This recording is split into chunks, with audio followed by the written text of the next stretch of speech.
पति पत्नी की एक प्यार भरी कहानी। हमारे जीवन में हर रिश्ते का एक अलग महत्व होता है।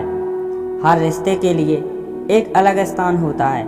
हर रिश्ते का एक मतलब होता है और हर एक रिश्ते का एक सफ़र होता है। यह सफ़र कभी न कभी कहीं ना कहीं ख़त्म होता है। बस एक पति पत्नी का रिश्ता होता है जिसका यह सफ़र आखिरी सांस तक चलता है।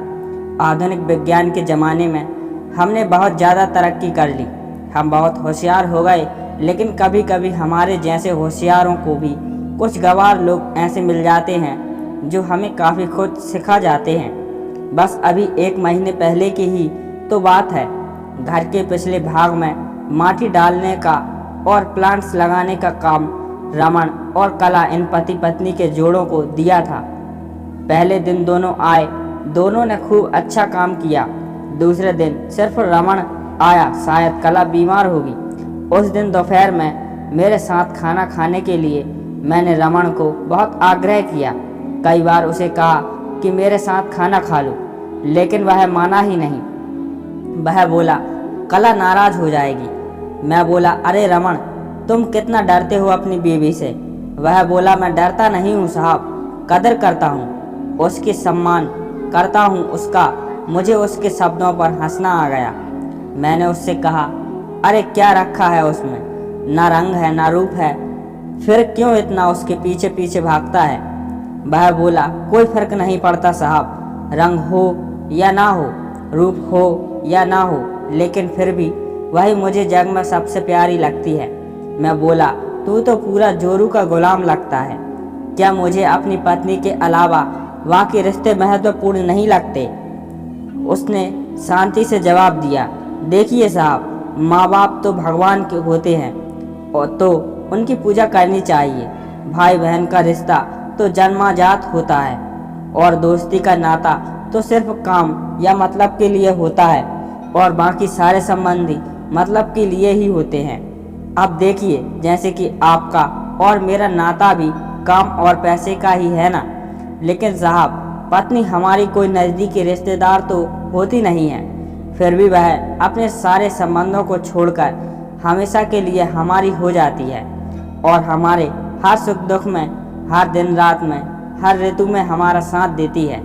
आप मानो या ना मानो, पत्नी सिर्फ एक रिश्ता नहीं है, वो कई रिश्तों का भंडार है। जब वह हमारी हर इच्छा पूरी करती है, हमारी देखभाल करती है, हमको लाड लड़ाती है, तब वह किसी माँ की भूमिका निभा रही होती है।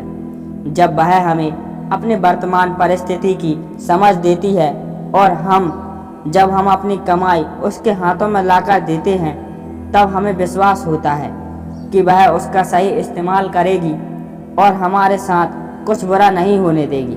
तब वह बाप की भूमिका निभा रही होती है, जब हमारे बारे में चिंतित होती है और जब वह हमें हमारी गलतियों को बताकर उसे सुधारने का मौका देती है। तब वह किसी बहन की भूमिका में होती है, जब वह हमें अपनी नई नई इच्छाएं बताती है, हमसे किसी चीज़ की मांग करती है, नखरे करती है, रूठती है, जिद करती है, तब वह किसी बेटे जैसी होती है। जब वह हमें कुछ नया सिखाती है, हमसे झगड़ाती है, तब वह किसी दोस्त की तरह होती है। जब वह हमारे घर की और हमारे रिश्तेदारों की सबकी जिम्मेदारी सिर पर उठाती है, तब वह मालकिन होती है। सबसे ज़रूरी, जब वह सारी दुनिया को और यहाँ तक कि अपने बच्चों को छोड़कर भी जब हमारी बाहों में आती है, तो वह हमारी पत्नी, प्रेमिका, हमारी जान, हमारा श्वास बनती है। अब आप ही बताइए साहब, अगर मैं उसकी इज्जत करता हूँ, उसकी कद्र करता हूँ, तो क्या मैं कोई गलत काम करता हूँ। और वैसे भी पत्नी सिर्फ अपने पति के लिए अपना घर छोड़कर अनजाने घर आती है और बाकी के रिश्ते तो परिस्थिति के हिसाब से निभा जाती है। देखिए साहब, मैं ज़्यादा पढ़ा लिखा तो नहीं हूँ, लेकिन ज़िंदगी ने मुझे इतना ज़रूर सिखाया है कि रिश्तों का मतलब एक दूसरे की कमियों को पूरा करना होता है। नहीं तो अगर आप बिना कमियों वाले किसी इंसान को ढूंढने बैठोगे तो ज़िंदगी भर अकेले ही रह जाओगे। देखिए साहब, बीवी अगर धरती बनकर इतना बोझ उठा सकती है, अपनी तपस्या की अग्नि में तप सकती है, तो पति को भी शांत और उतना ही बड़ा विशाल आसमान की तरह बनना पड़ेगा, जो उसे समय समय पर प्यार की बारिश में भिगोता रहे। ठीक है साहब, बहुत देर हो गई है, मैं जाता हूँ, कहकर रमन वहाँ से जाने लगा और मैं उसको पीछे से जाते हुए देखता रहा। आज इस छुटक मजदूरी करने वाले आम इंसान ने मुझे बहुत बड़ा उपदेश देने वाला गुरु नजर आ रहा था। उसकी वो बात की पत्नी कैसी भी हो उसका मान देना, उसकी इज्जत करना, देखभाल करना हर विवाहित पुरुष का प्रथम कर्तव्य है और ये गुरु ज्ञान मुझे जीवन भर याद रहेगा।